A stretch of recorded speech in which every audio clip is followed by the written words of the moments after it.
We may think that nearly all monkeys have the same habitat and the same behavior, the same customs and the same occupations. But we couldn't be further from the truth. The reality is very different depending on their environment and whether they are solitary or sociable. In the following images, we shall see that there are subtle differences between Barbary macaques and their cousins, the Japanese macaques.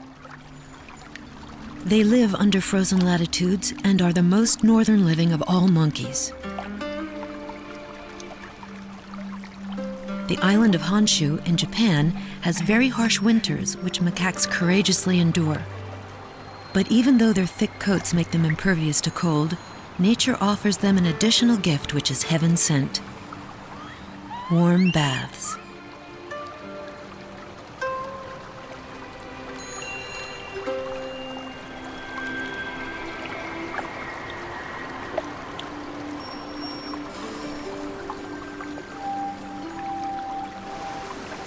The monkeys spend hours in these natural hot springs. They not only warm up in the 60°C water, but also share convivial moments together. Bathing provides a perfect place for being sociable and for grooming one another at leisure.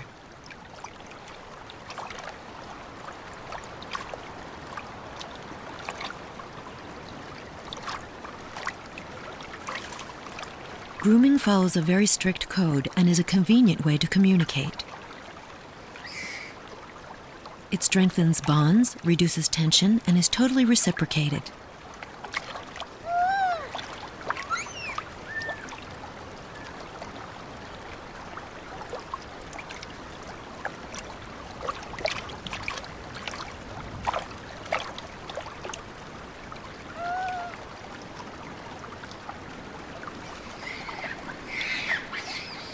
Look at the monkey engaged in grooming. Notice how focused and thorough he is. It must be said that this kind of tactile talk is a primary ritual in the social life of many primates.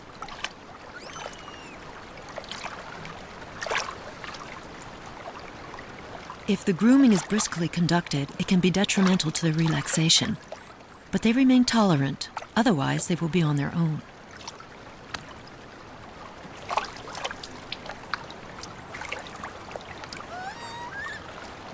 Self-grooming is clearly not as enjoyable. What's more, some areas can be reached only by the fingers of a helper.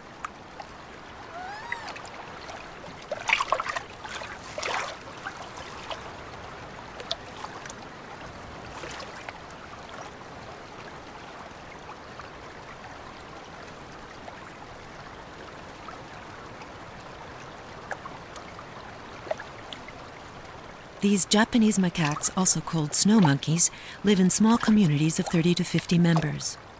Among the adult males, there is a clear hierarchy, established not through fighting, as with other Old World monkeys, but gradually through games and peaceful activities. The main responsibilities of dominant males are leading the group, settling disputes, and chasing off potential enemies. Some males are solitary. They are often young outsiders which left their natal clan and are now trying to join another clan.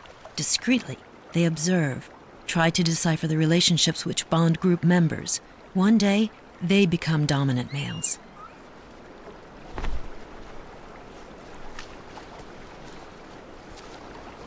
Most of the time, it's in the interest of males to be tender in order to maintain special relationships with females. The better they look after them, the higher the chance to be chosen for mating when the time is right.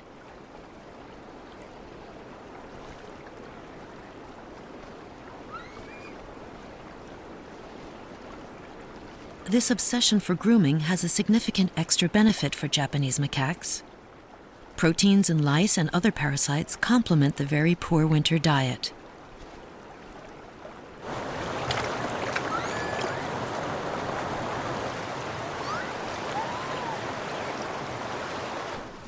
Up to 4 months of snow in these Japanese mountains.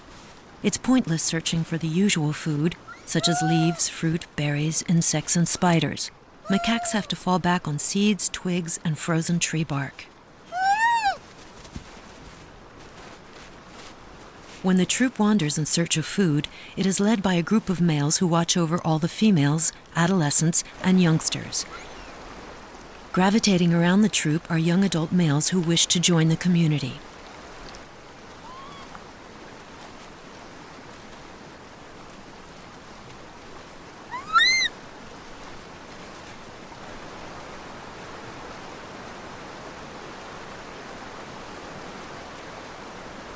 If the snow can be scraped away to find food, it can also be played with.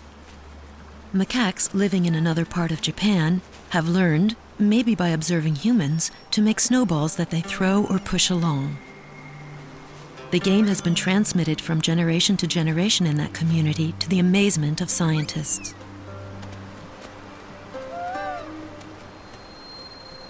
The whole group travels together. But once in the area chosen by the dominant males, it's every monkey for itself. The monkeys look for food independently and pick what they can, where they can.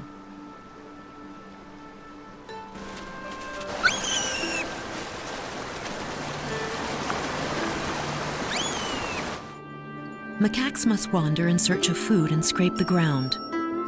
Other primates, more fortunate, simply reach out and pick their food. Such as the orangutan. Those large arboreal apes greatly resemble humans and are actually known in their homeland as men of the forest.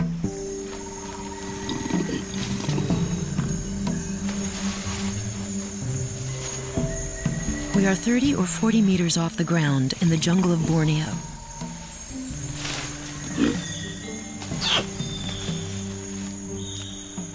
Trapeze artist? Gymnast? Acrobat? What word best describes the orangutan swinging within the foliage? And where does such skill come from? First of all, from his highly flexible arms, which are longer than his legs. The orangutan uses his weight to flex the trunks and branches in the desired direction. He is sure of his grasp, and throughout his life performs these high-flying swings. Furthermore, he has a good knowledge of the forest.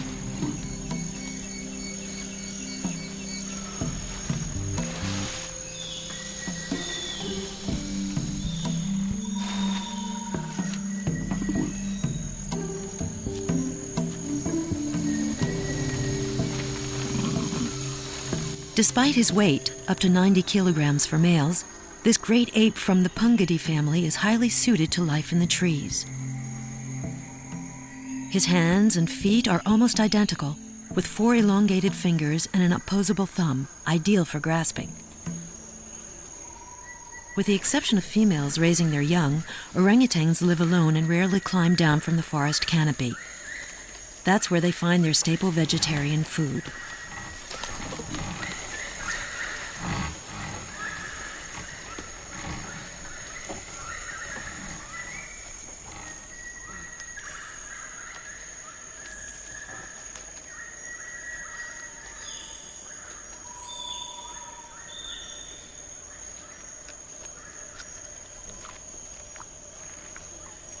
Orangutans are big eaters, and this partially explains their solitary life. The trees bearing their favorite fruits are scattered in the jungle at considerable distances from each other.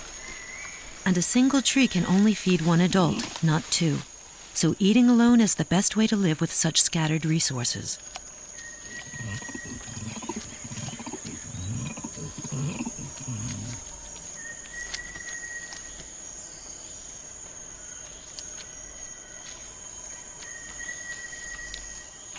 The only reasons for coming down to the ground are to satisfy a sudden curiosity, pick up some appealing food, or sometimes settle a dispute. Whatever the purpose, these visits are as short as possible.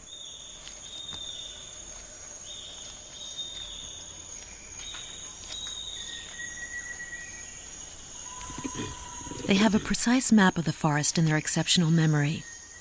They know exactly when the fruit of a particular tree will be ripe, depending on its location in the jungle. And as fruit distribution is sparse and random, they cover a vast area. Or, when there are no ripe fruit, they make do with a selection of leaves.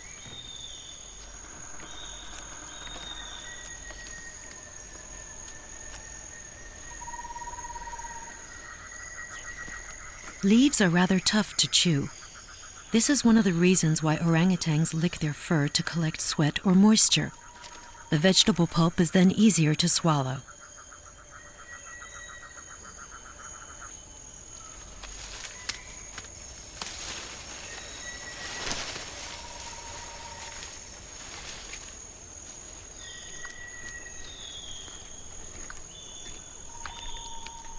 Tree leaves may be eaten, licked at dawn when they're covered with dew, or used to build nests. Every night, orangutans build a new nest, and they make it very comfortable.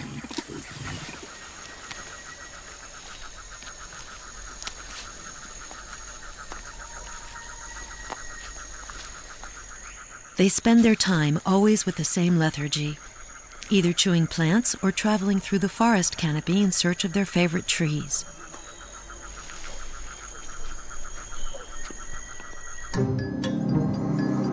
All primates roam in search of food, although each species has its own particular way.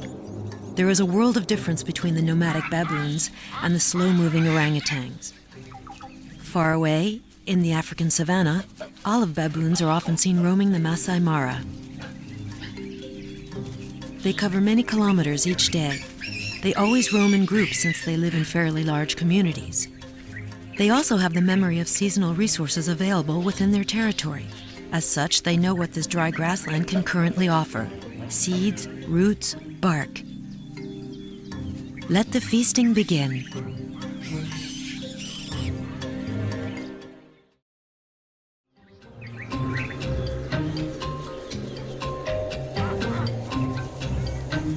For baby baboons, foraging for food has two drawbacks. It disrupts their ride and monopolizes the attention of their mother.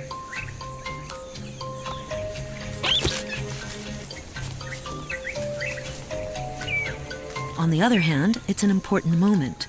By imitating their mothers, babies learn their ABC, which plants to choose, when and how to eat, etc.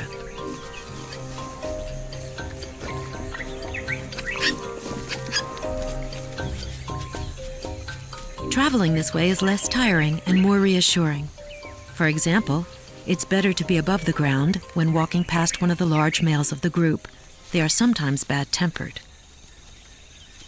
Or when coming across total strangers, such as these mongooses.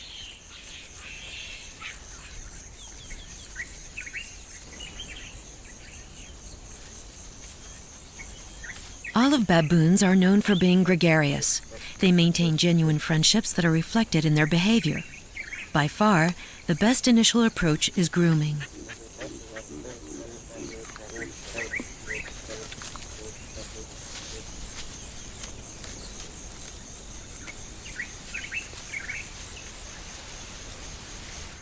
Next stop, another hands-on session with a field of young plant shoots to savor.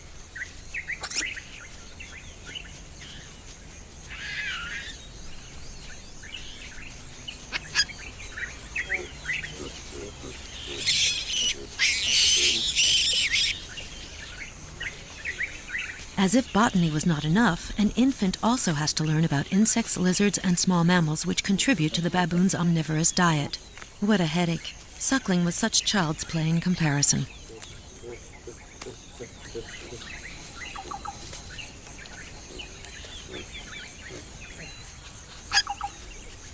Females give birth to a baby every 2 years.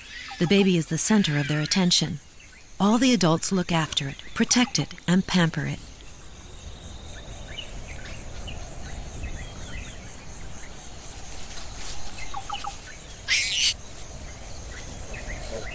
Young baboons often prefer to play during breaks. However, without noticing it, they still learn through play. That's how they take on board social rules, work out their rank in the hierarchy, and recognize their rights and duties.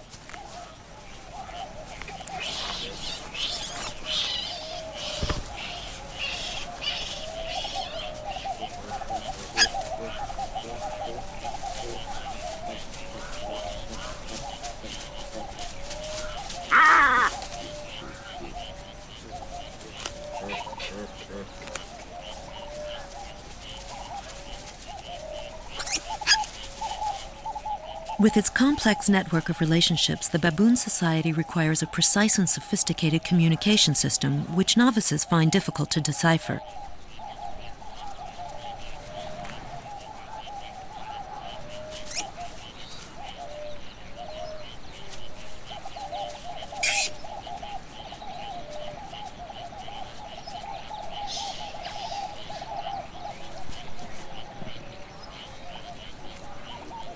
community living serves two purposes: protection against predators, as well as teamwork to surround and ambush a prey which can be as large as this antelope.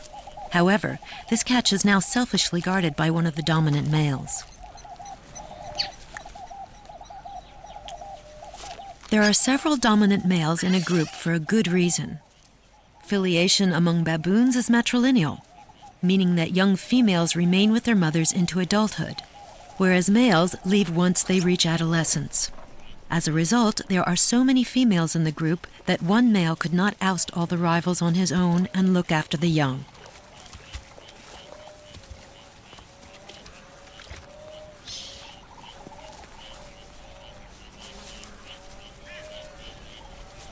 These troop leaders have a privileged access to females, water, and food. They cooperate in the protection of mothers and their young against other members in the troop and against predators.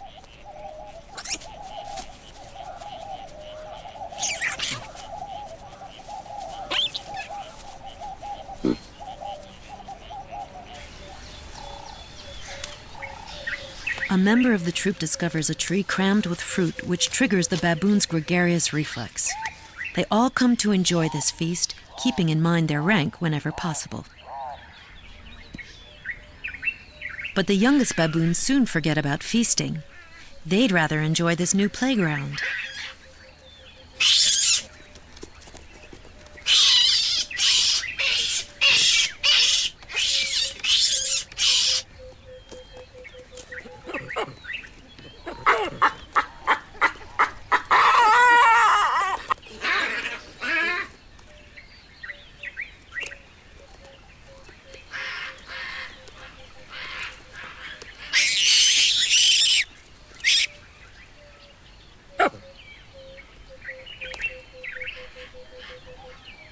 All the adolescents and infants of the large Old World monkey family engage in these acrobatic games with the same enthusiasm.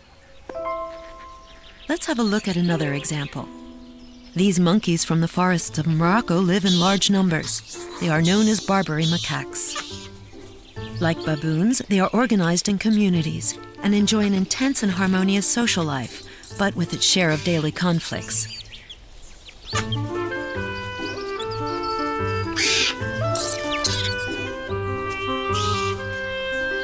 They are also continuous eaters who roam all day searching for food.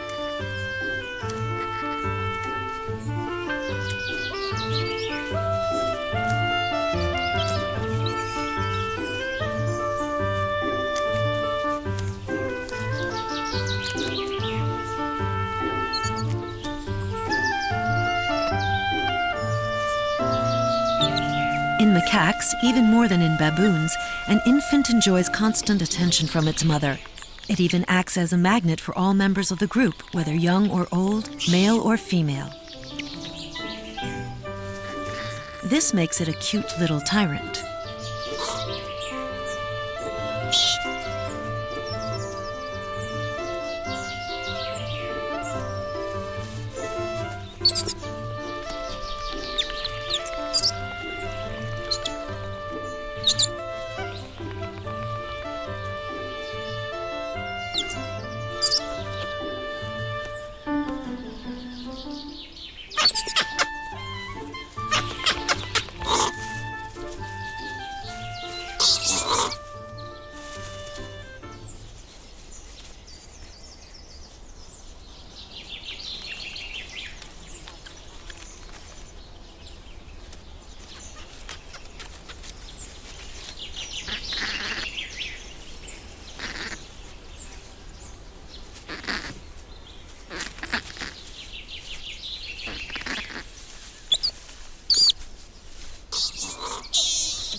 This infant obviously does not understand that grooming is a serious business.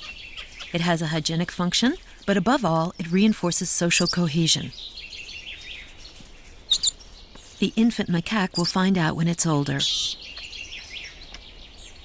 A female gives birth to an infant every 2 or 3 years. She constantly takes care of her baby for 12 to 15 months, but she is not alone in that task. Males are very considerate towards the little ones, even if they are not the father. There might be an ulterior motive. Being attentive and tolerant are the criteria females use for selecting mates. If they want to obtain female favors, males have to be seen in a good light.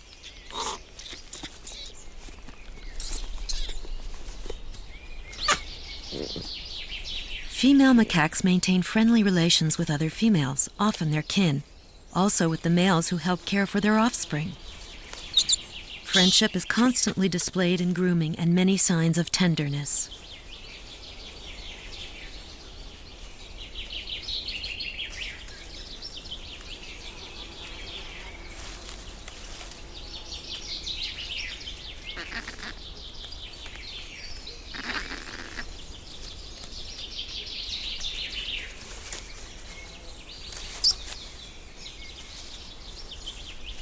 The young macaques always manage to push in between those intimate moments. Mischievous, demanding, no doubt tiresome, they are nonetheless the future of the community, and so all is forgiven. The brothers, sisters, and cousins are less forgiving, especially when playing. Learning the ropes of social and political rules is a series of challenges.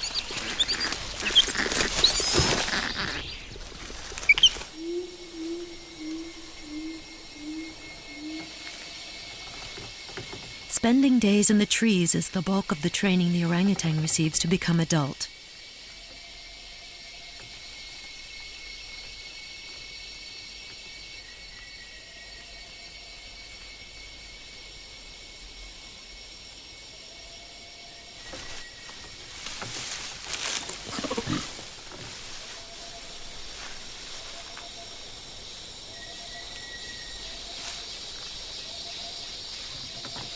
It is a world away from the frantic hustle and bustle of baboons and macaques.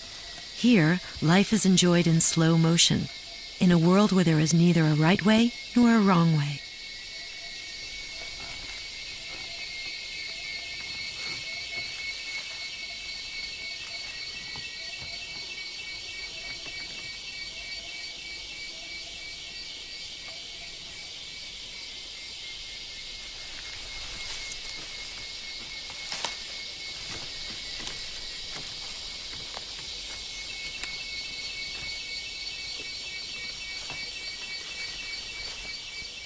An opposable thumb and 4 long fingers acting as hooks explain the ability of orangutans to serenely hang on with one hand.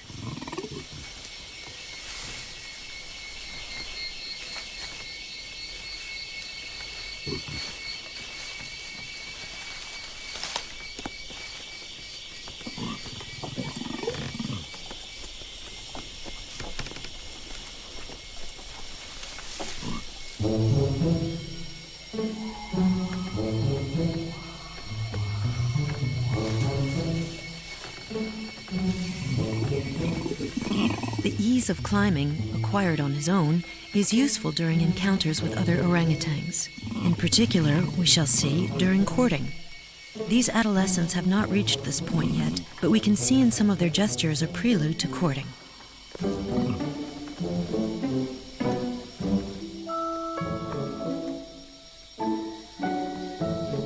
Just above the young male is a young female. He's recognizable by his build and his growing cheek pads.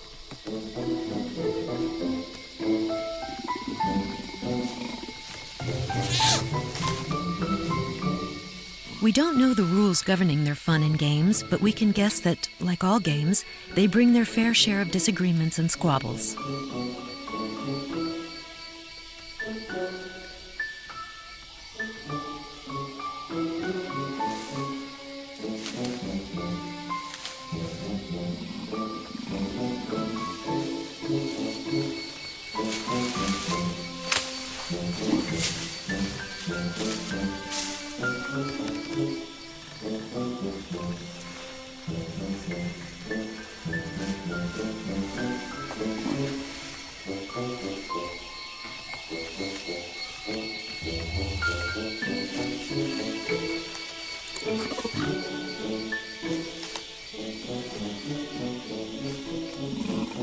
The 2 playful youngsters have met up again further down.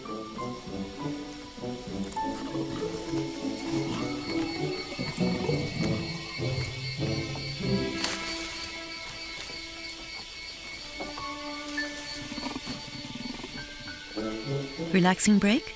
Monkey trick? Or acrobatic competition? For us, many interpretations are possible. As for the trapeze artists, they must wonder what is the meaning of the facial expressions of the female observing them from the branch opposite. Is it hostility or friendliness? It doesn't matter anyway. Their performance is far from finished.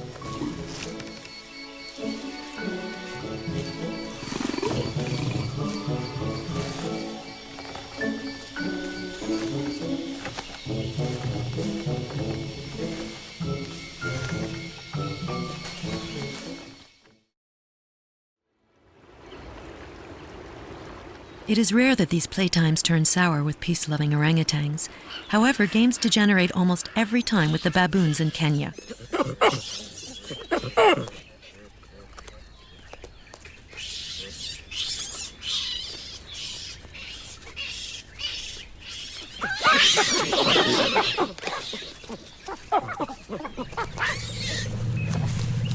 Due to complex social relationships, the line between fun and competition is quite thin.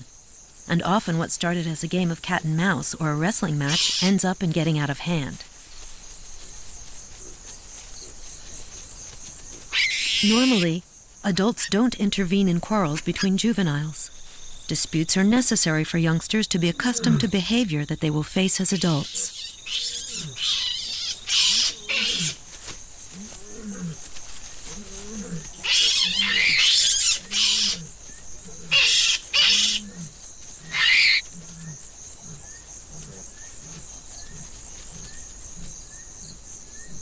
It looks like the tension generated by these squabbles is contagious, as some adult males begin to get agitated.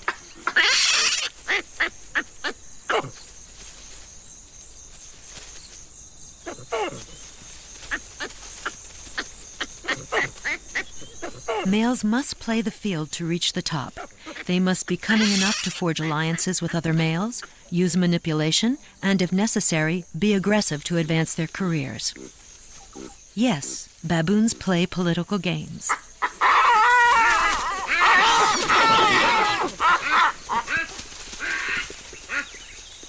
Sometimes arguments also break out between females, even if females' hierarchy is better defined than the males. Often custody of a baby is the issue in these conflicts.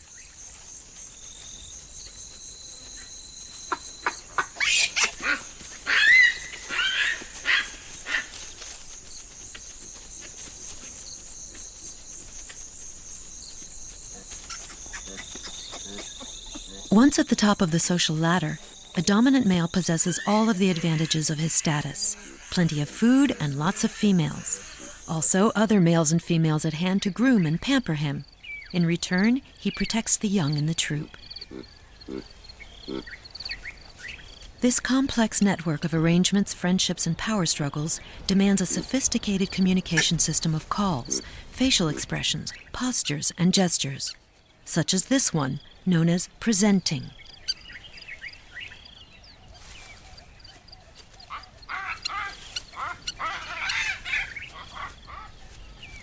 Presenting their rump can be both an invitation to mate and a way to ease a conflict or assert their rank, just as grooming is.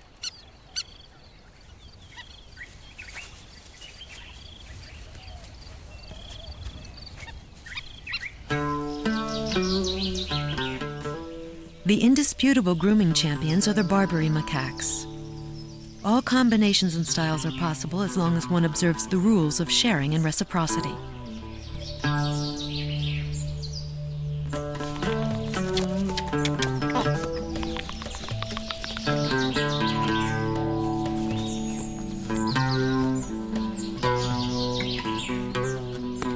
The macaques never rush through a grooming session. They are most conscientious about it.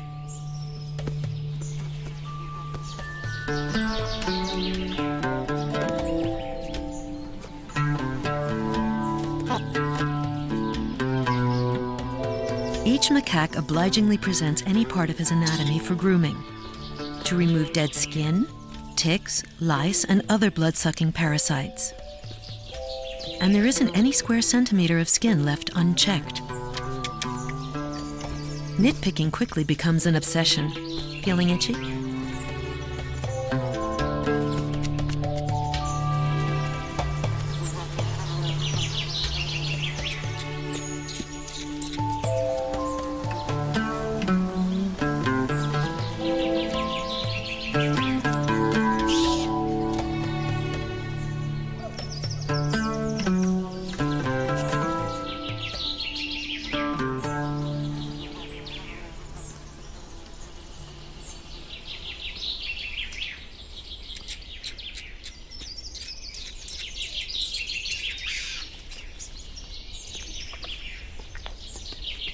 not only grooming reinforces social bonding, but indirectly it even encourages fertility. Studies show that being groomed triggers the growth of the happy hormone, an endorphin which reduces stress. Also, a less stressed female is a female that is more likely to mate.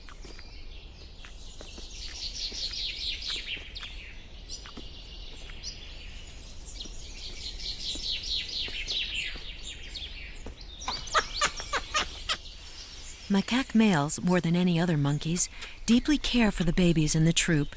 It's common to see males gather around a baby from their family with a kind of admiration that can be seen in their strange gestures and facial expressions.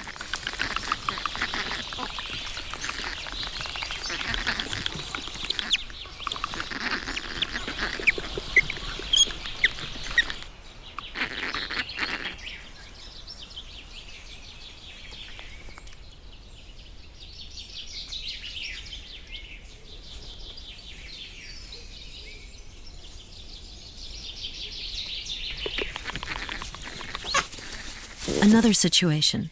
This time there is no kinship between the infant and the adults. Those two are at loggerheads. And this infant will be the peacemaker. Thanks to the infant, the conflict has been diffused.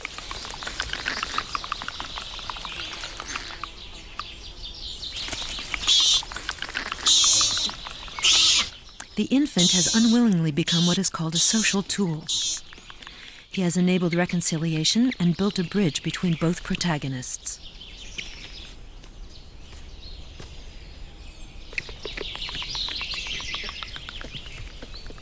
The young macaque is really a unique individual. The infant has been so from the first few days of his life. To be able to identify the infant, members of the troop sniff him from head to toe, building a scent-based identity card.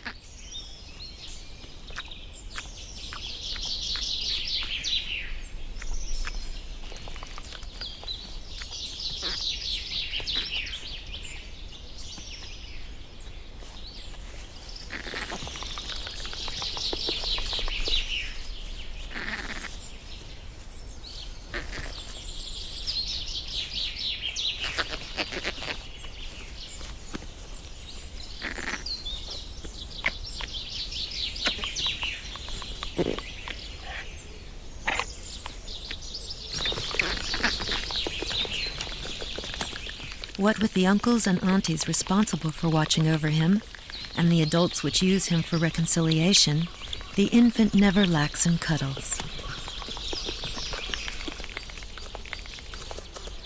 Still, there's nothing like Mum's cuddles.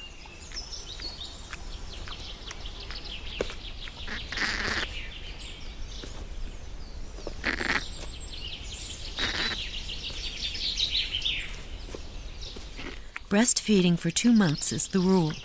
Thereafter, even if the infant eats like the adults, the mother allows the occasional breastfeeding until the birth of her next offspring a year later.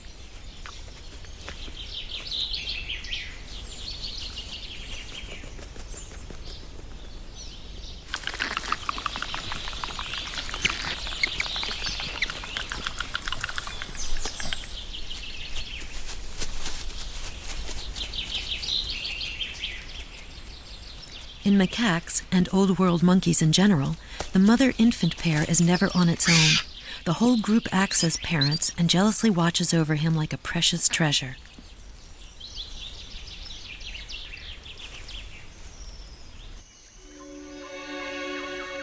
Life is very different for the orangutans, the most solitary of all the great apes.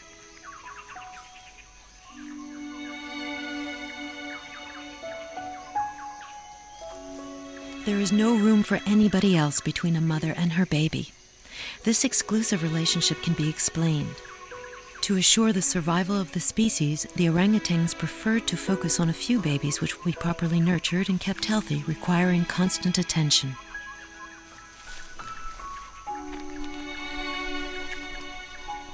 At birth, a baby weighs about 1.5 kilograms, doubles its weight in 6 months, and reaches 7 kilograms by his first birthday.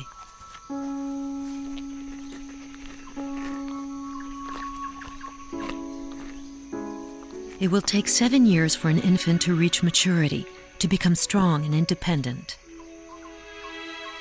There's only one thing the baby knows how to do at birth, but it is vital: how to cling, hands and feet, to its mother's coat.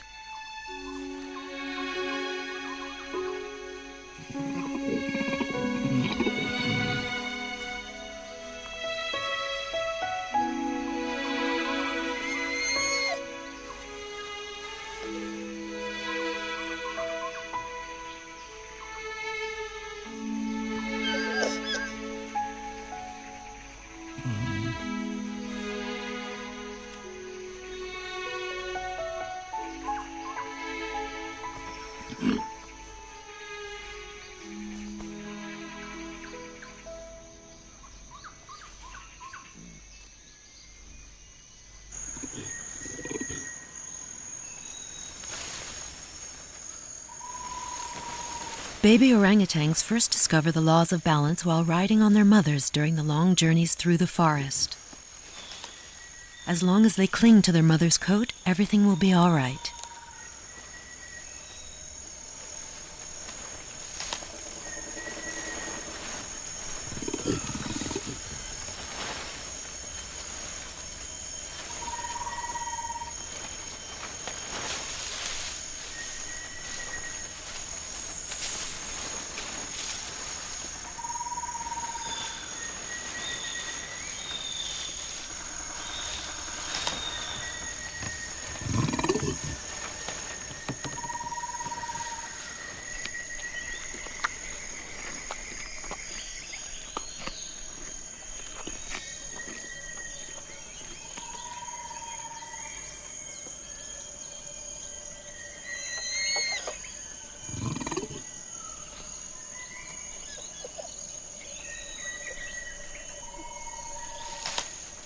Each female has a territory of several square kilometers where she lives with her newborn and sometimes her previous offspring.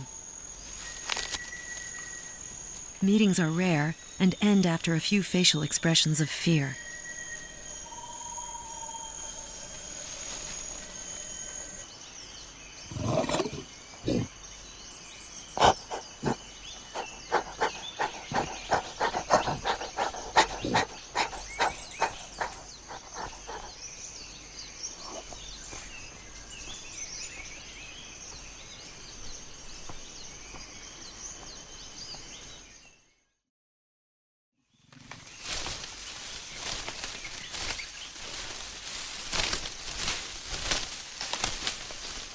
Around the age of 2 or 3, and after those long months spent riding on their mothers, youngsters get the urge to try balancing and acrobatic games on their own.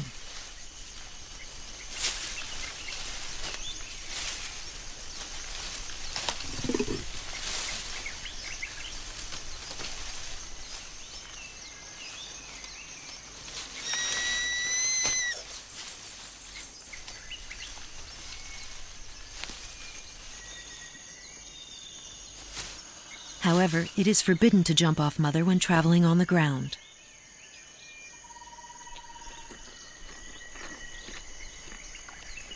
Females have a baby every 4 years. For some of them, it is every 8 years. Babies are often conceived during years when there is an abundance of fruits, which ensure good pregnancies and sufficient lactation for 3 years. And always enjoying the best position, the baby has plenty of time to learn how to select food.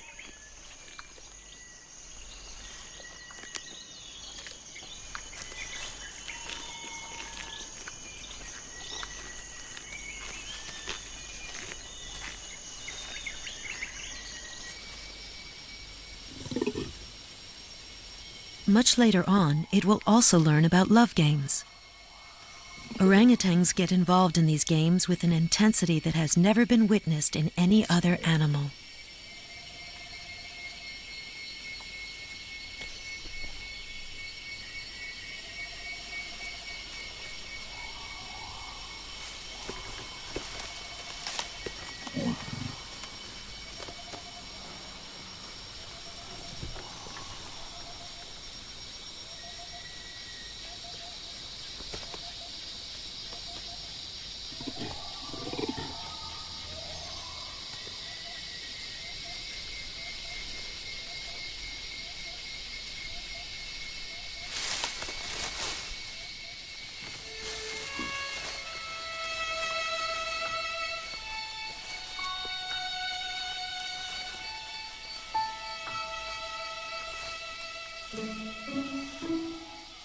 There is a true imagination in their erotic games, helped by an agility that makes every whim possible.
Evolution has provided them with 4 hands to be at ease in the trees. These hands can be used for many other things. Orangutans use them a lot in their sexual games. And their mouths also come into play.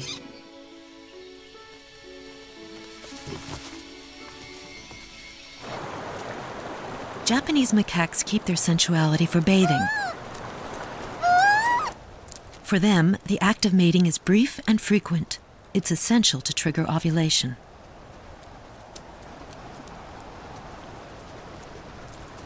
Anyway, preludes are less useful as the partners already know each other very well.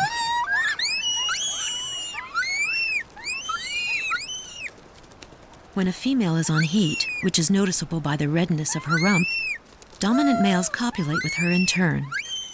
Conflicts arise when the young males who gravitate around the group try to cheat and sneak a quickie with these available females. So much excitement also encourages the juvenile males to try their luck.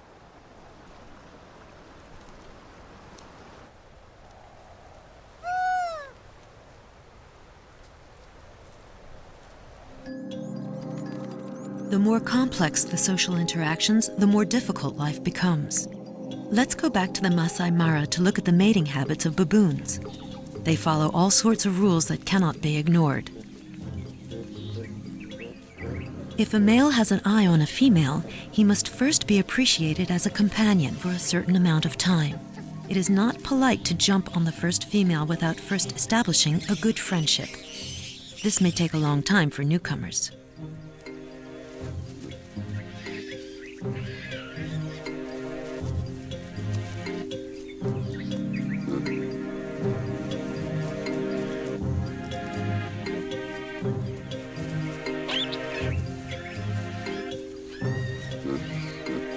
Once the male has demonstrated his desire and ability to become involved with the female and her offspring, she will give him preferential treatment when she is on heat. It is then easier for the male to seize an opportunity.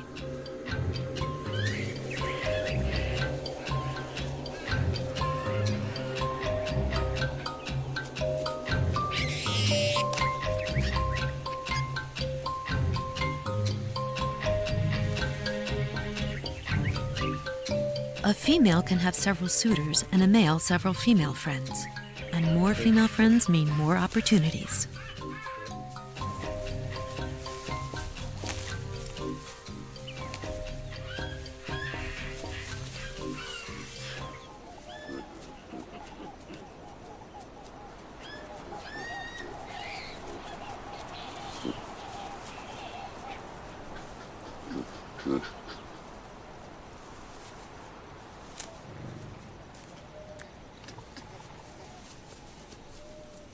Firmly established dominant males take a dim view of younger competitors.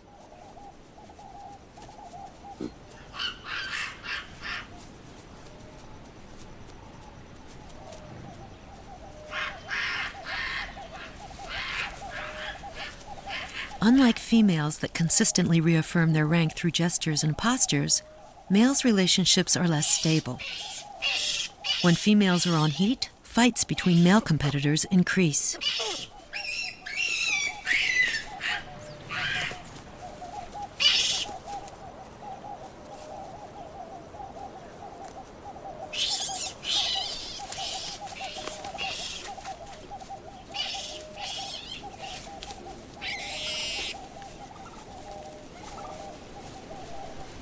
This fighting has disorganized and unsettled the whole colony. Even the dominant males are worried that their group is scattered in every direction. The orangutans do not need such confrontation to ensure their future. Rivals do not need to fight that much. The male adult develops his influence adjacent to the territories of several females, and he impregnates them when he knows they are available. For the male, perpetuating the species is limited to that.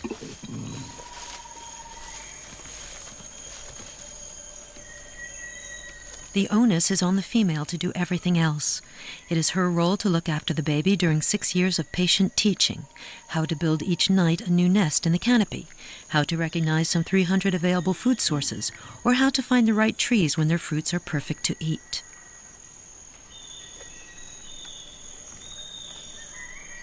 Orangutans are perfectly adapted to their environment. However, the latter is not as reliable as in the past. What will become of them when the terribly threatened forests of Borneo will disappear?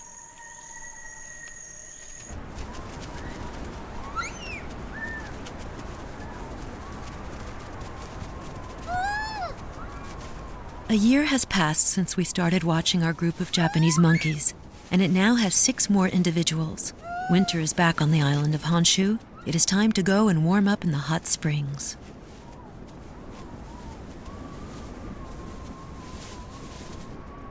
Adolescents are the only ones to welcome the return of the snow, which makes it difficult to find food for the whole group.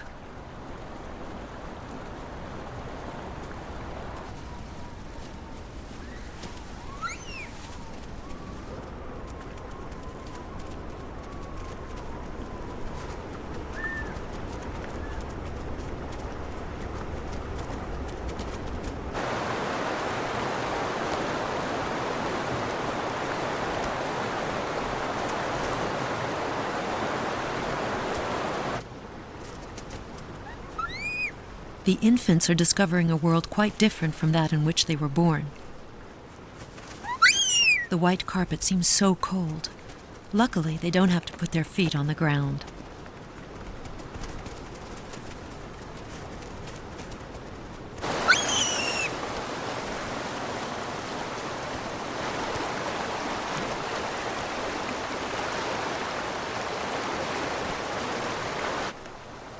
Waiting for the fruits, flowers, and mushrooms to come back in the spring, the monkeys on the island of Honshu must suffer their survival diet.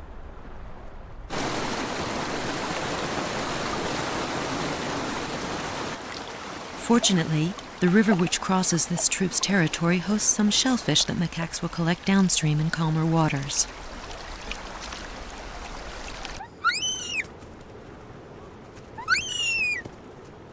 The youngsters spend their time running around and playing pranks on each other. And in their squabbles, they sometimes pretend to copulate, which is a classic way to pacify conflicts.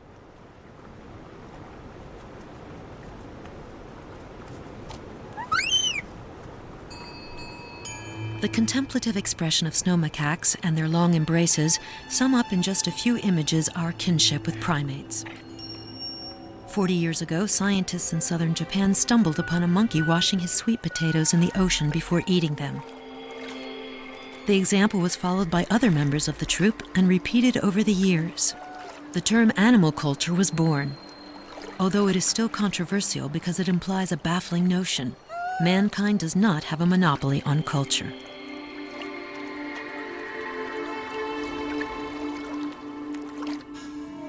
In light of the latest research, we discover that primates are no longer human caricatures, but full members of our family, with their specific attributes and their dignity.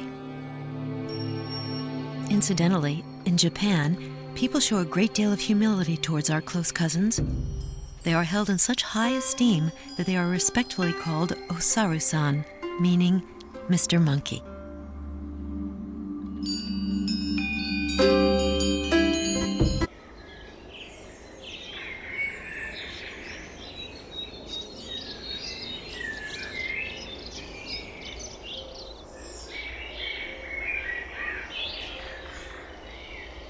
Spring is coming in the forest, full of promises. In addition to the deer, considered as kings of this territory, There are many other animals, which in the glades, lakes, and surrounding fields are going to live over the next few months the most intense moments of the year. Among the busiest are the Eurasian penduline tits, which are very gifted architects. This pair has been working relentlessly for the last 10 days. Organic wool, downy seeds, fibers, all these materials will be intricately woven to make an elongated purse, about 15 centimeters long.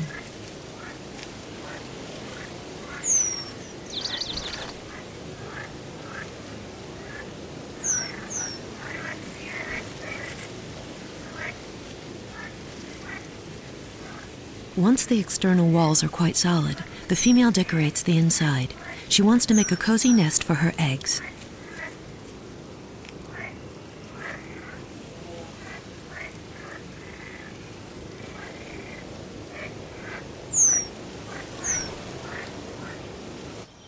The family of passerine birds numbers so many great builders. This long-tailed tit is yet another example. Grand is its talent, but not its size. It's one of the smallest birds, hardly weighing 10 grams. The long-tailed tit always wedges its nest in the forking branches of a bush, woven mosses and lichens on the outside with feather lining on the inside. The tit even adds some bark and cobwebs to the outside of the nest for perfect camouflage.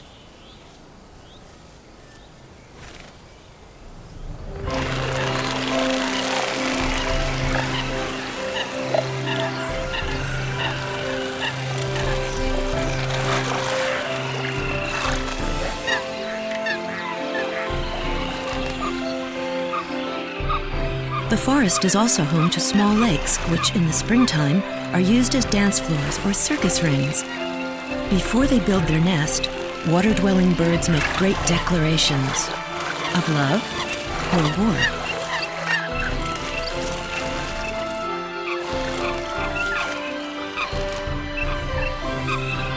The Eurasian coot would rather live in groups, but living in groups means conflict. Once paired, they vigorously defend their territory.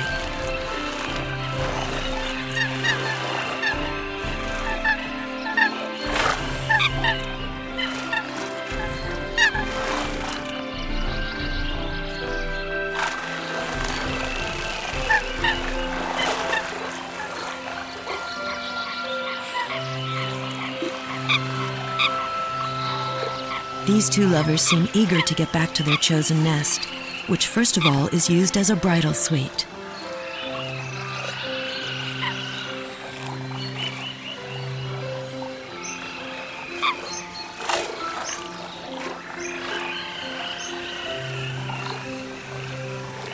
After mating, they continue to busy themselves.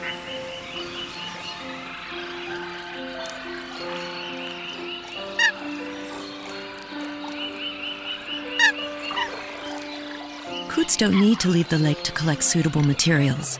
They can find all the twigs they need for their nests in the reeds.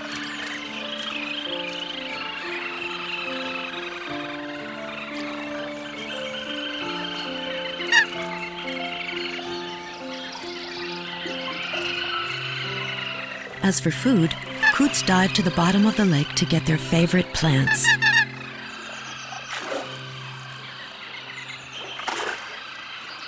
The little grebe also dives deep into the lake. They, on the other hand, only favor insect larvae and mollusks.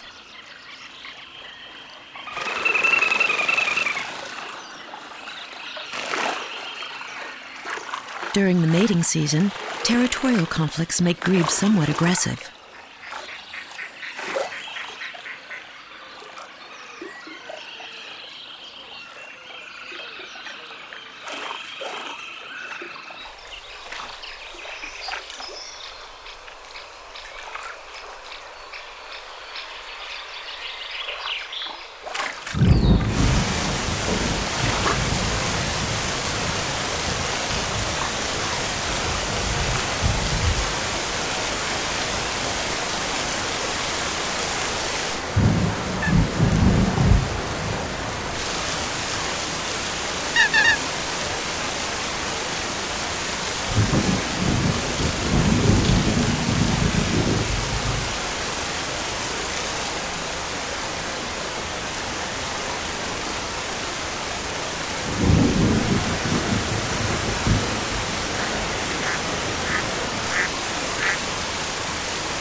Here come the kings of courtship display, the mallard ducks.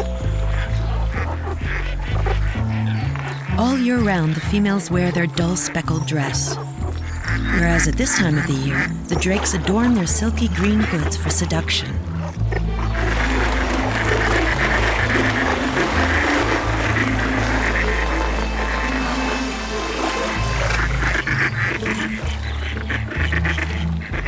Females actually incite the drakes to show off.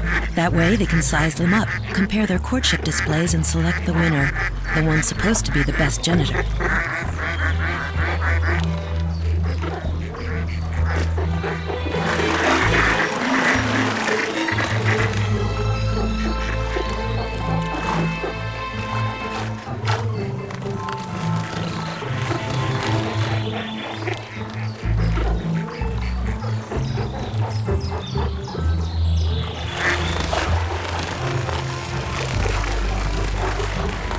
Apparently, these two males believe they've been chosen by the same female.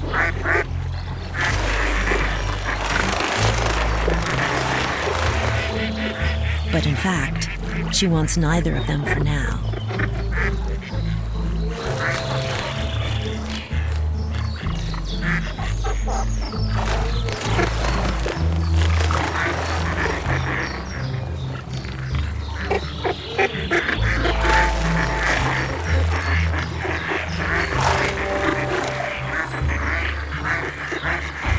This female has made her choice, and now it's time for sweet talk.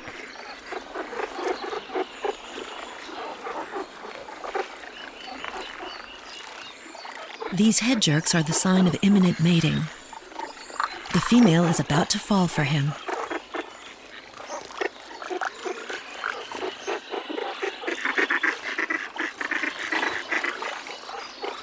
Immediately after the business is done, the male retreats, and the female starts the ritual bathing that follows mating.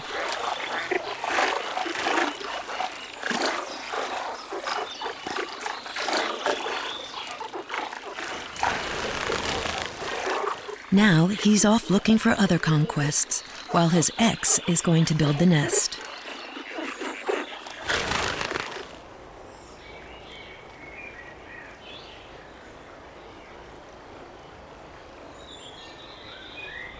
Mallards perform complex aquatic courtship games, but not far away, over a moor on the edge of the forest, northern harriers perform an exquisite air ballet with incredible prowess. One such male has just come back from hunting and invites his partner to come and pick up his offering.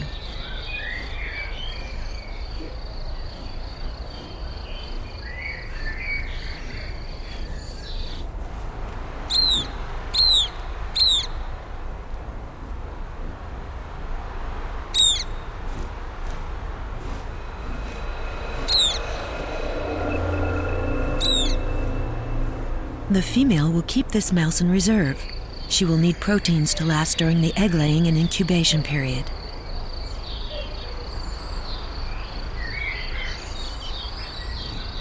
After hiding her present in a safe place, she quickly goes back to her high-flying seducer, who already has another gift for her.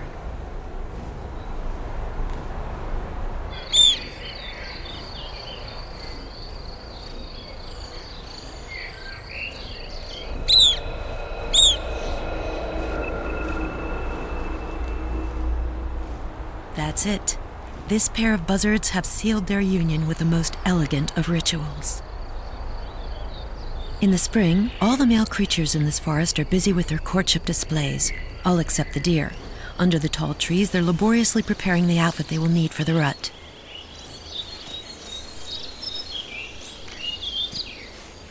Only the males of the species wear the famous antlers, which grow and fall every year. The antlers grow for 4 months. In the first weeks, the antlers are still rounded and covered with a velvety skin. The skin comes off in mid-July, unveiling a pair of antlers, which can be impressive depending on the age of the deer.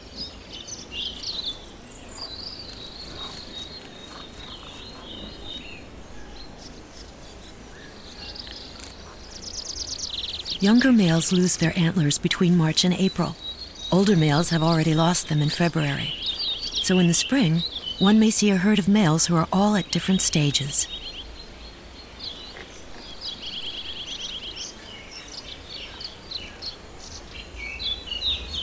It also happens that both antlers don't fall at the same time, so some stags, as seen here, end up with an asymmetric headdress.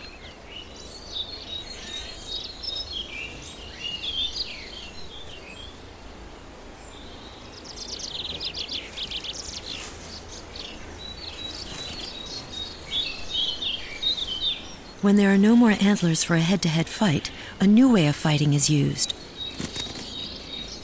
Although the rutting season is still far away, tensions are already running high in the herds.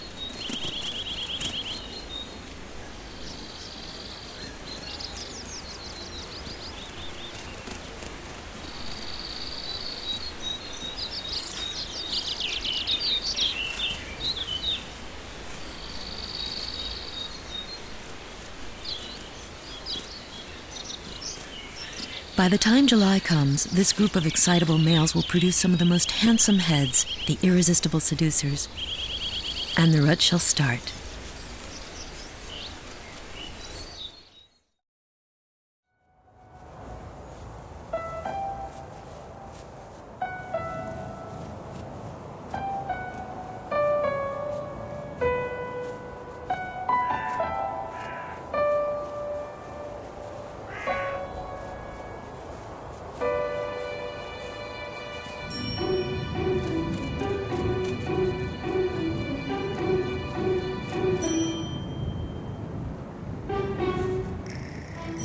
March.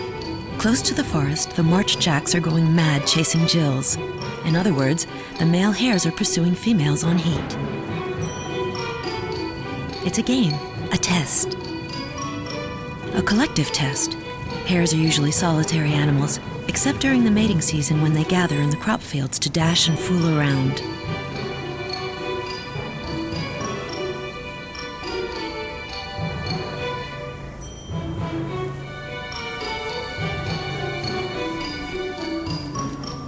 Have these two males lost track of the bride-to-be?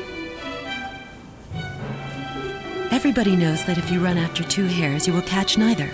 But nothing forbids two jacks from running after a single female. It's actually usual practice, 2 males or more.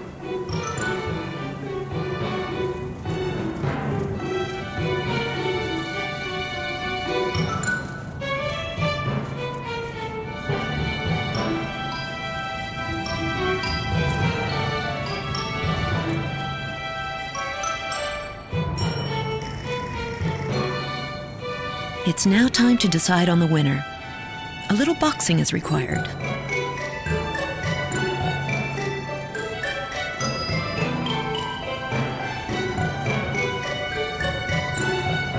These fights can also involve the winning jack and the conquered female, as we see here.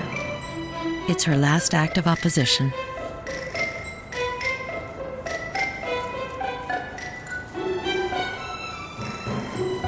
Once she's given in, the union will be consummated in 30 seconds in this immense verdant bed.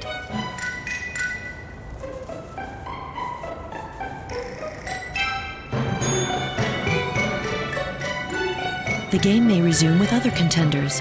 Just after mating, the Jill can be at it again with a second partner and be impregnated by 2 different males.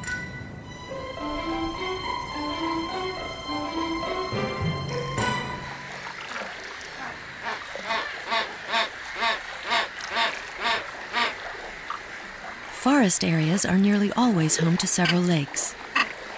That's exactly what the great crested grebes need for their spectacular courtship ballet.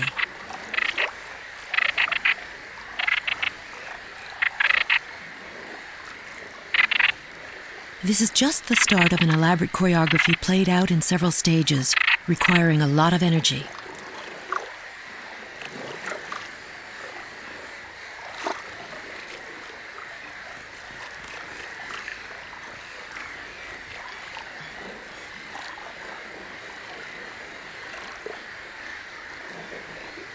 The second act of the ballet is about to start.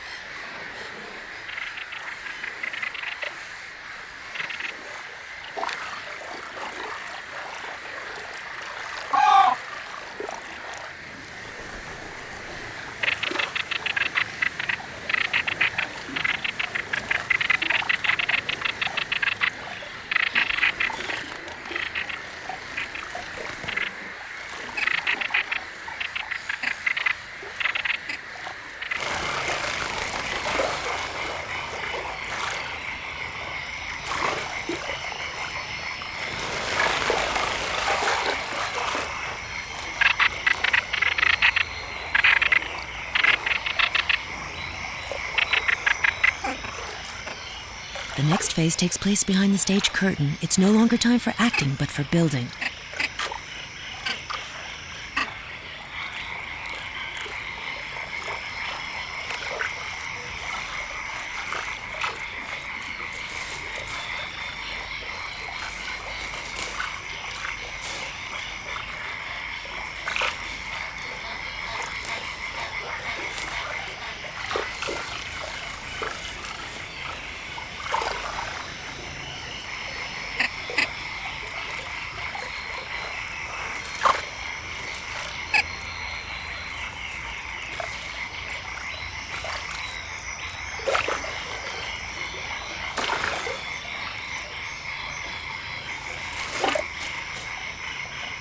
The couple has now made this interlacing of weeds and twigs its residence. A floating nest for the chicks-to-be, conceived right now in front of us.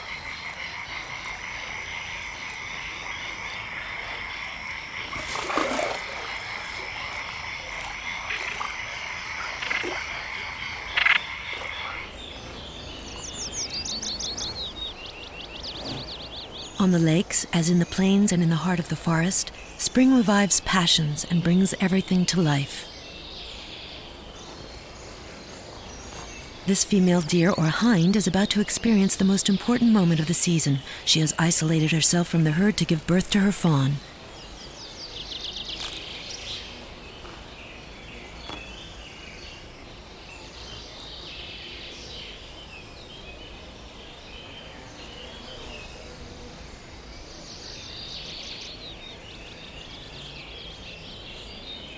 She's been carrying her baby for 8 months, but it's only when the labor pain becomes unbearable that she lies down.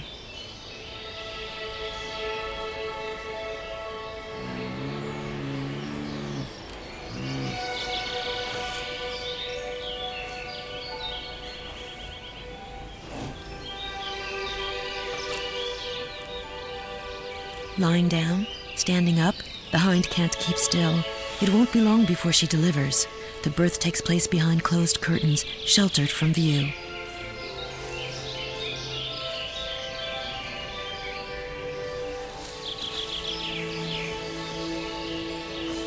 First of all, the hind eats the placenta, as its smell might attract predators. Also, it contains essential vitamins after such an ordeal.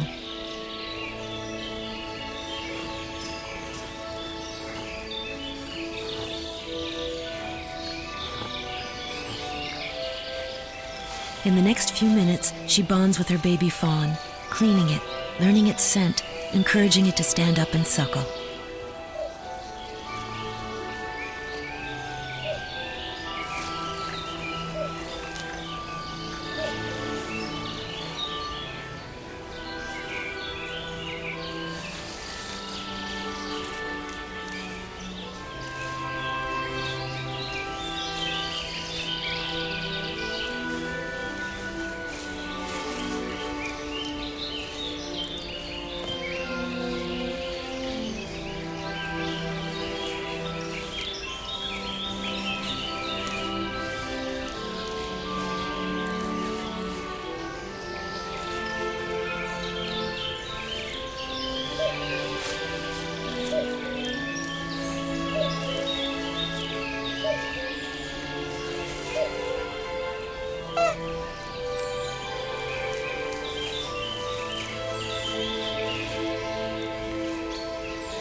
While its mother ventures out to feed, the fawn must quietly await her return, completely hidden.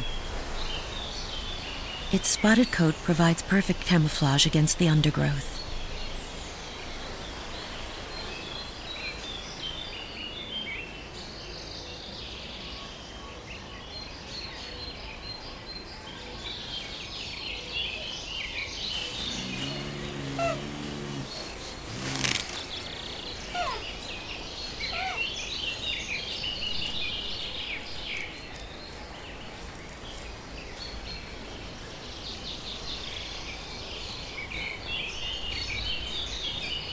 In 10 days' time, this baby male and his mother will come out of hiding and reunite with the rest of the family.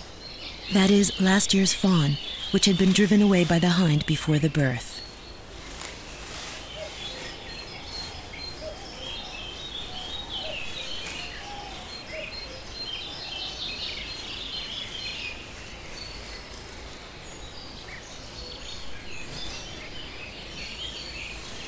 The fawn will be nursed with very nourishing milk for 6 to 8 months. Within 8 weeks, his Bambi spots will be gone. At 2, he will no longer be called a fawn, but a daguet, and will be forced to leave his family and integrate with a small group of young males. In the meantime, mother and baby will now reintegrate with the herd. Their special time on their own has ended.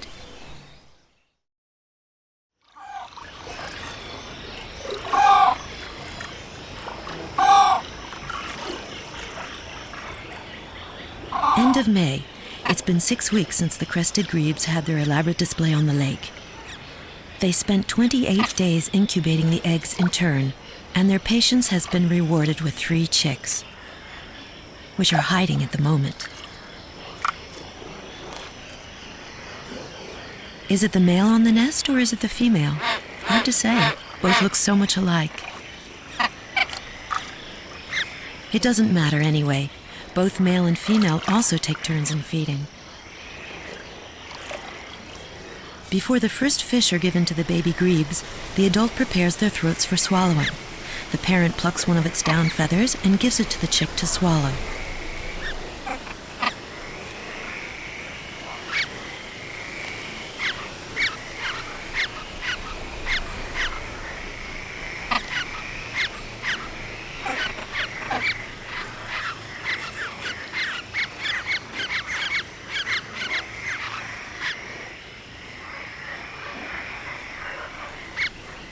Now they're ready for their first meal, and they can't wait.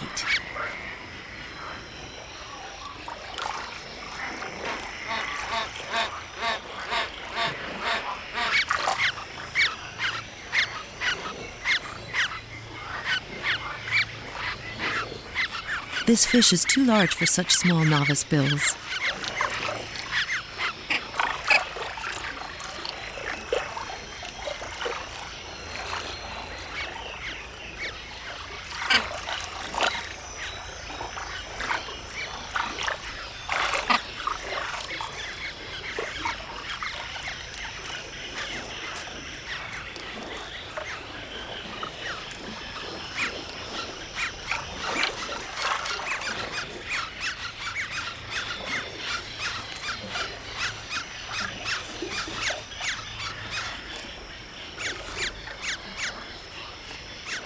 The fourth egg has not yet hatched and is probably not viable. There's no point trying to incubate it any longer. It's better to save any energy for the first 3. The other parent has taken them for their first outing on the lake.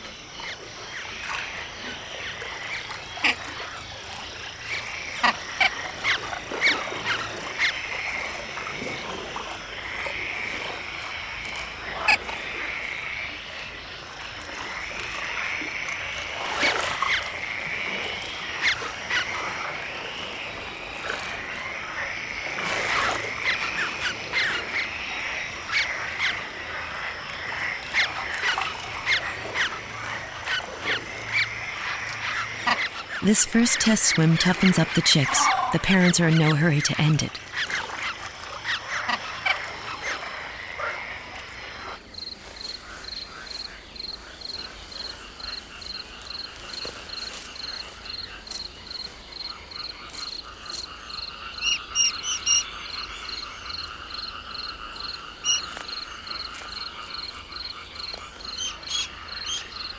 The female mallard has been waiting for this moment for 4 weeks. 4 weeks of solitary confinement to incubate the eggs. Curiously, she chose the most secret place she could find in the middle of the forest.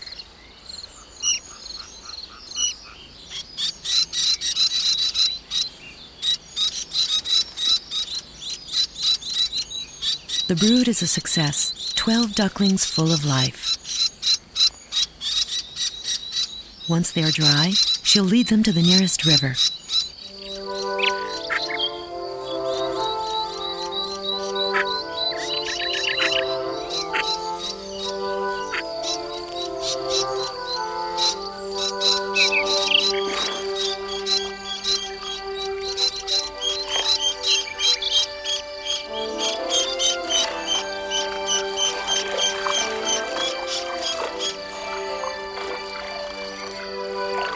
Why this outing? To find a place where the ducklings can feed for themselves.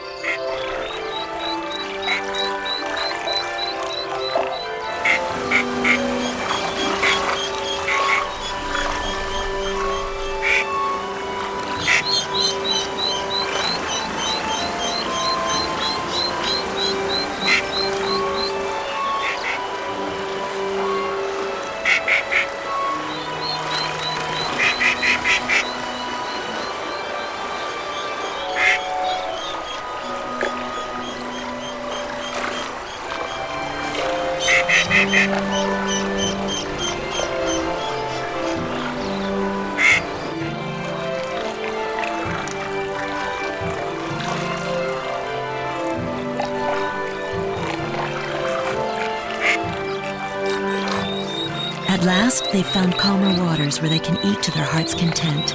Water fleas, insects, small shellfish, tiny plants. This first meal is quite varied.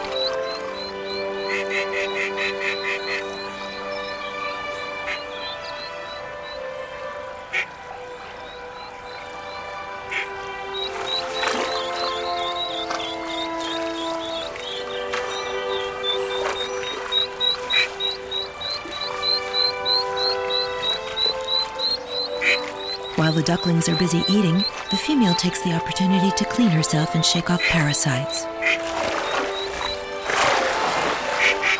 This leaves them perplexed and somewhat alarmed to see her splash about like this.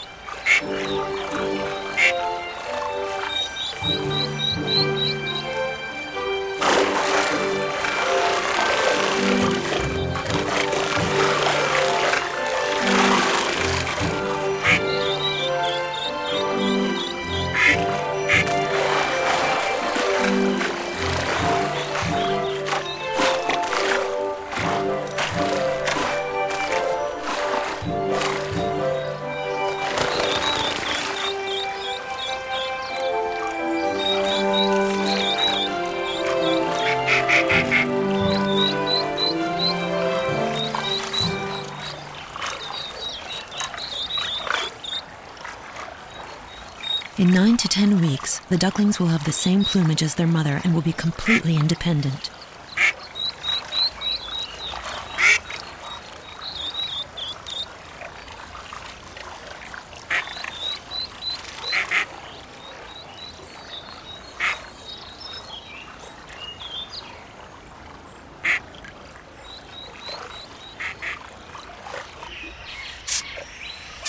It's now mid-June, and everywhere in the undergrowth and reeds, brooding is over.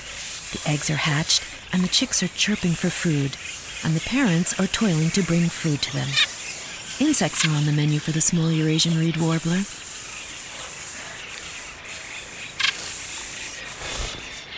Three voracious beaks are begging to be fed in the whitethroat's nest.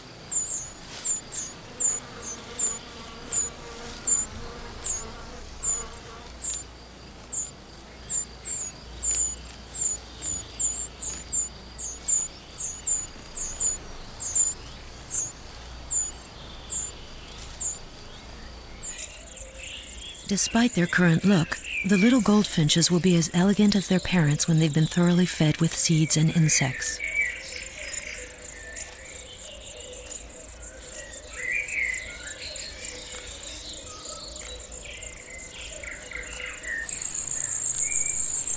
The same gluttony can be seen in the finch's nest.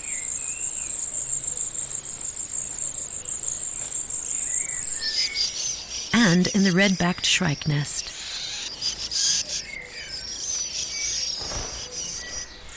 Will the young blackbird screeching the loudest be served first? Yes, it is, because it demonstrates vigor and the adult tends to favor its strongest offspring. Baby tits prefer to remain hidden until the last moment.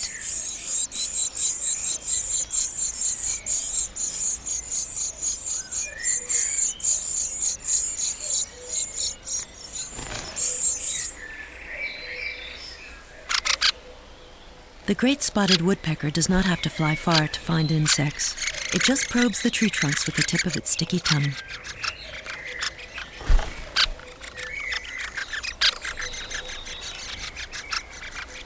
For all these birds, whether insectivores or granivores, spring is the season when they exert themselves feeding their offspring. It's a very different story for mammals. For example, the wild boars quickly learn as youngsters to find their own food in the richest clearings of the forest. That's a very easy task when equipped with a snout, as effective as radar, to detect acorns and edible roots. It only took a dozen days for the baby boars to be partially weaned off and to join the rest of the sows, the females, and other youngsters.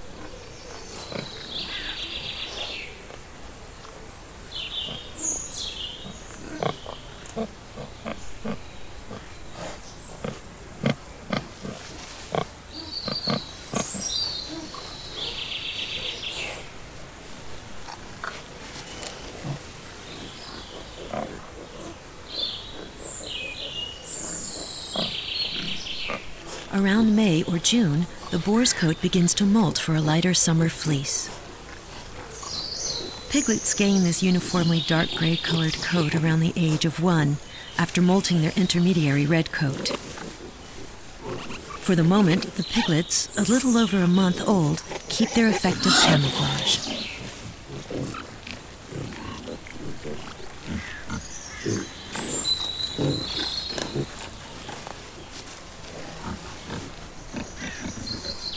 In good years, the sows have 2 litters per year. At a rate of 6 to 7 piglets per litter, a group can quickly double its size.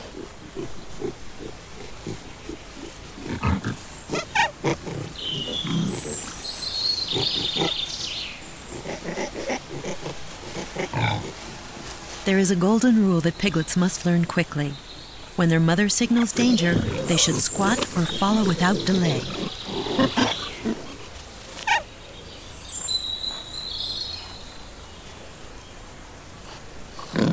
The males are solitary. They don't live in groups except during the mating season. The groups are only made up of mothers, their babies, and young males from last year's litter.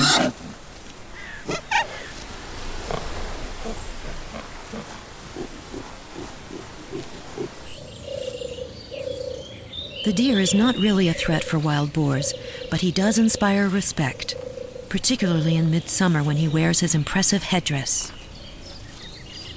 We are now in mid-July.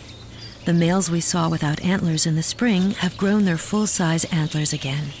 The skin, known as velvet, still covers the antlers and ensures intense growth activity.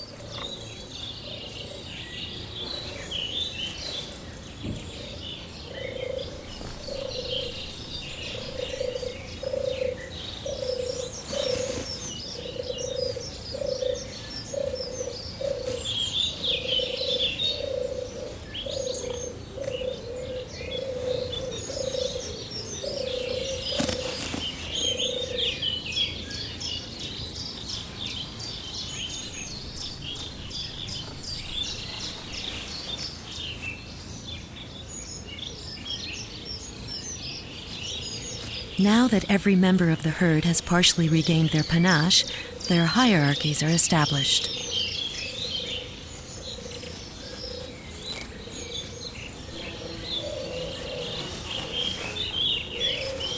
In late July, the deer's antlers will finally be renewed. The loss of their velvet coverings will reveal this supreme weapon of intimidation. The skin on the antlers is drying out. After serving its purpose, the deer tries to get rid of it. This is the most unattractive phase in this strange metamorphosis.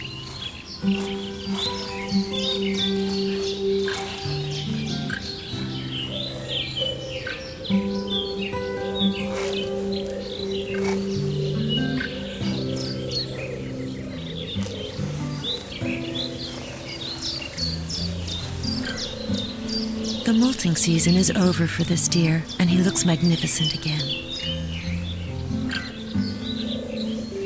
The same cannot be said of his companions.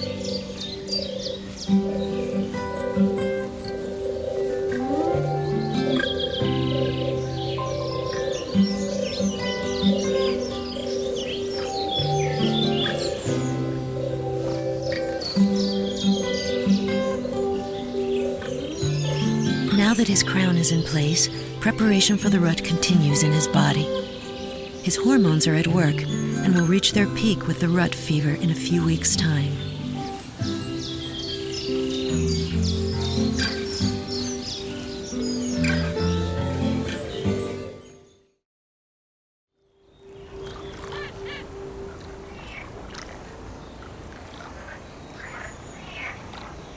It's July, a pond within a large clearing.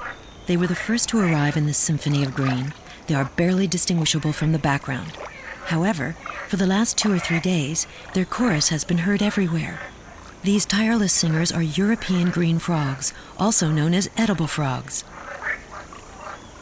The males are searching for a mating partner.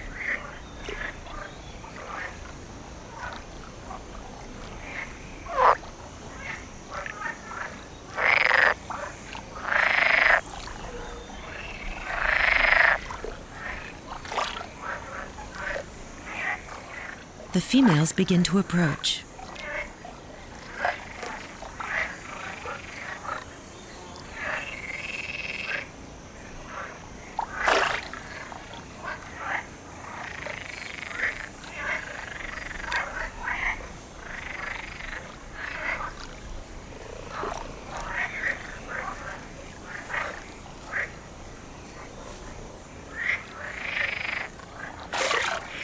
The chorus of croaking calls occurs mainly at dusk or at night, as does the chase.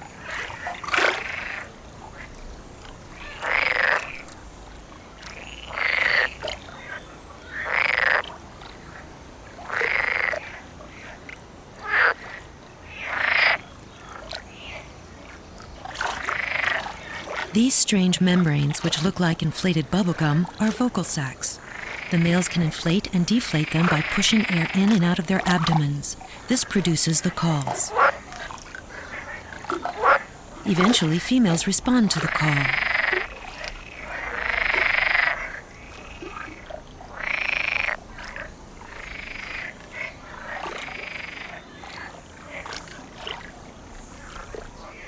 Their embrace places the sex cells of both partners in contact with each other. This is just one of the many different ways to mate. In other amphibian species, eggs and sperm are released in the water for a chance meeting.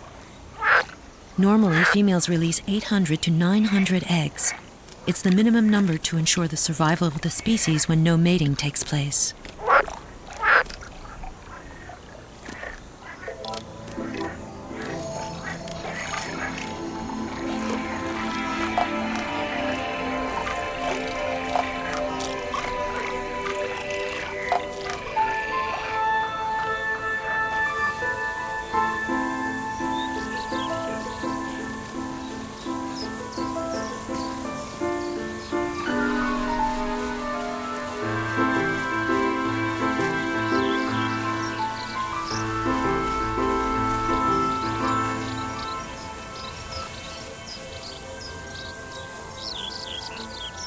In April, 3 months ago, this roe deer selected a territory on the edge of the forest, some dozens of hectares in size.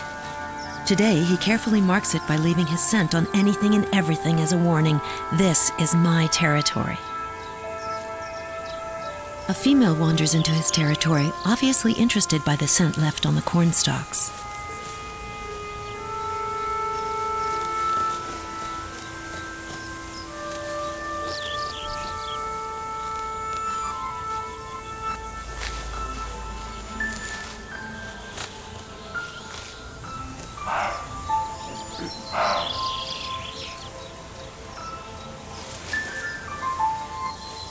The female is only receptive for 48 hours, so no time to waste.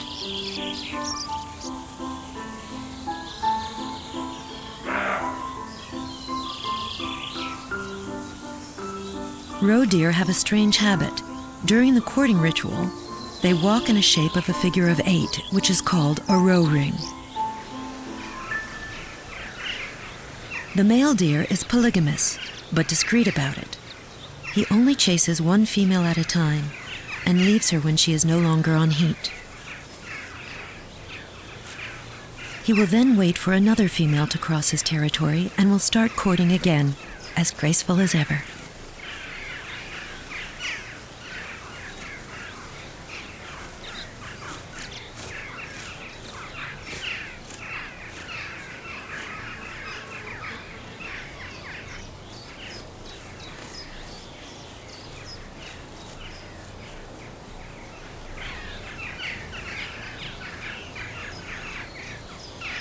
Roe deer have a very convenient ability that ensures successful reproduction. Although the females mate in July, gestation is delayed until December. This ensures the fawn is born in spring when food is abundant.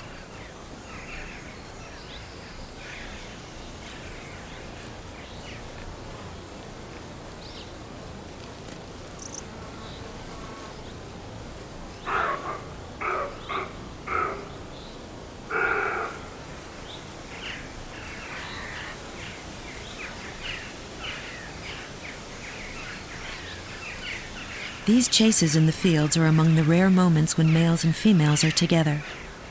The rest of the time, the female is alone with her fawns or in groups with other females and their youngsters. As for males, they each have separate territories that might overlap.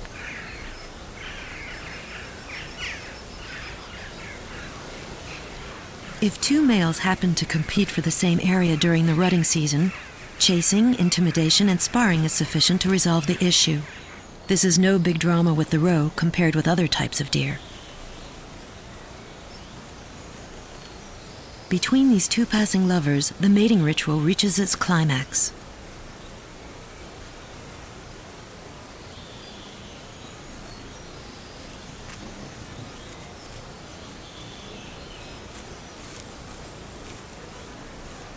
The male immediately dashes off in search of other conquests. As for the female, the mating season is now over.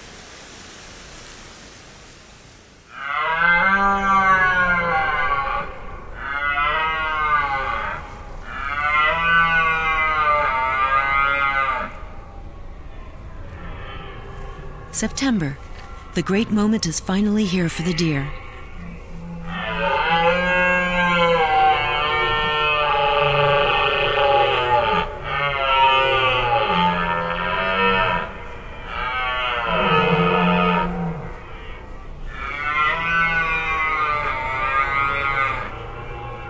The hoarse calls of males reveal tensions in the herd. These rivalries will soon result in confrontations.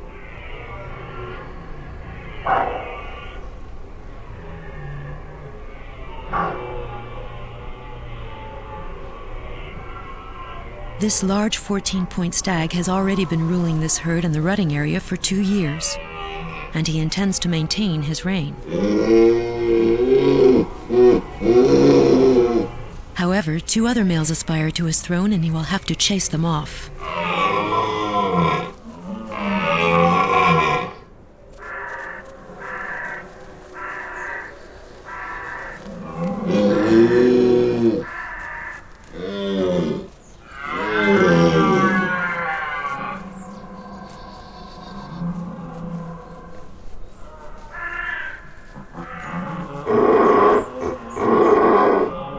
Fearing for his hinds, the dominant stag reaffirms its rights against the 2 seducers who want to oust him.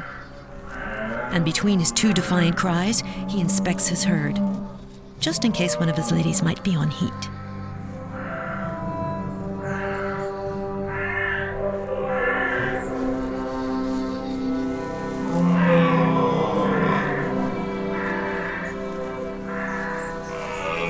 From dusk to dawn, and even during the day, this scene is repeated again and again without a break.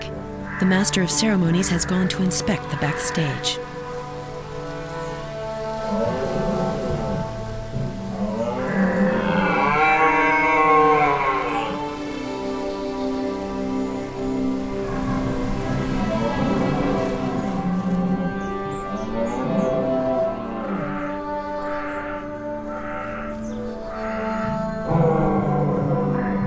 The dominant stag is careful enough not to leave his hinds alone for too long.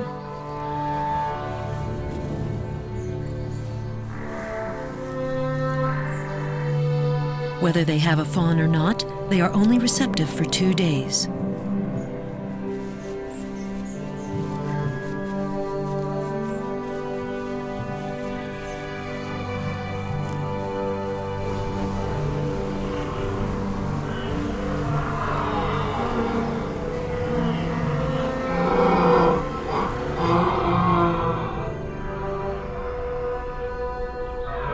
The The male announces his intentions by depositing scent. Likewise, females show they are available by emitting a particular scent secreted by their anal glands. Hence the eagerness of the stag to smell them.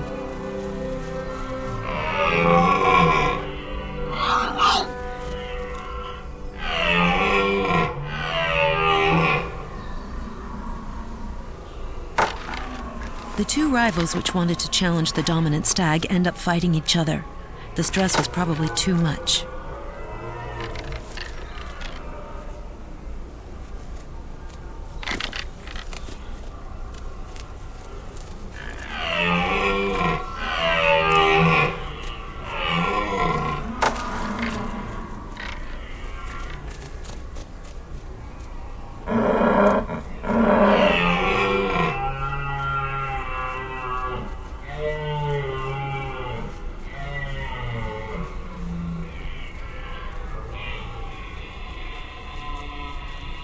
Look at me, I'm so handsome and powerful. That is the message the dominant stag wants to communicate, because such a male is supposed to be a good genitor, a strong male who can only father strong offspring.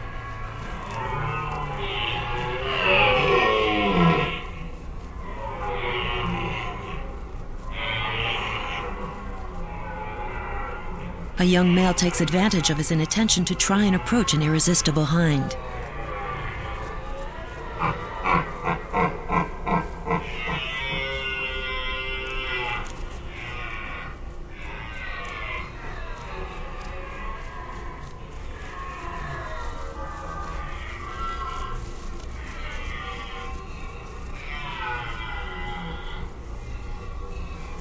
Yet another unexpected turn of events. Two new challengers arrive.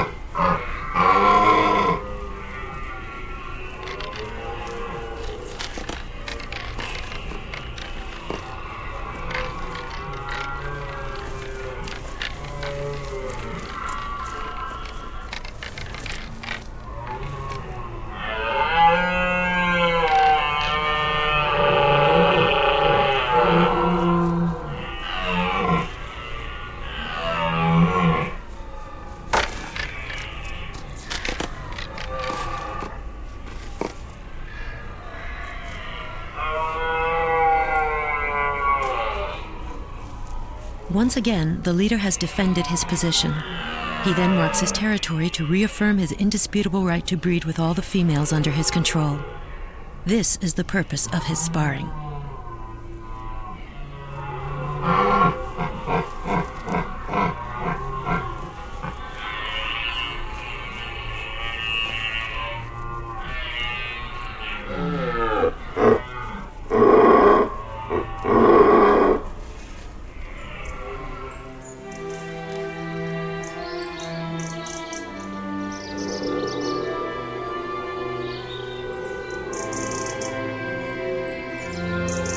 Calm has finally returned.